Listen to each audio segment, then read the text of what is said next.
It's all about evangelism. You know, for me at Willow Creek, of course, as you know, very evangelistic church. And then I went out with Rick Warren, a Saddleback, again, a very evangelistic church. And then now in Houston, at Houston Baptist University, where wonderful things are taking place. We just hired William Lane Craig, the greatest defender of Christianity in the world. We hired Craig Evans, one of the greatest New Testament scholars. We have Nancy Piercy. We have the largest contingent of women apologists in the world. A lot of great stuff going on. So we've started a center for American evangelism there. How can we crack the code of evangelism for this country?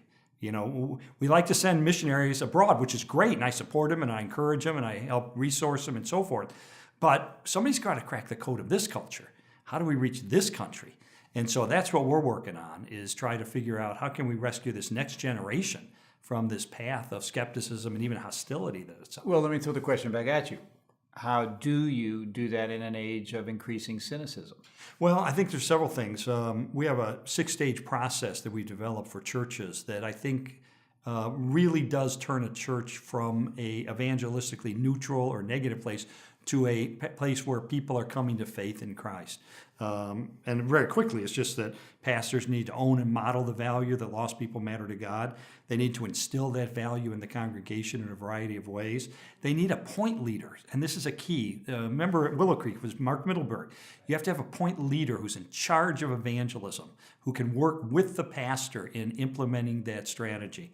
You've got to then train 100% of the congregation on how to naturally, that's the key, naturally and effectively talk to people about Jesus. Then you need to encourage the gifted evangelists and help them. But then finally, and this is, I think, the key for this next generation, you've got to create safe places where non-believers can come to investigate spiritual stuff.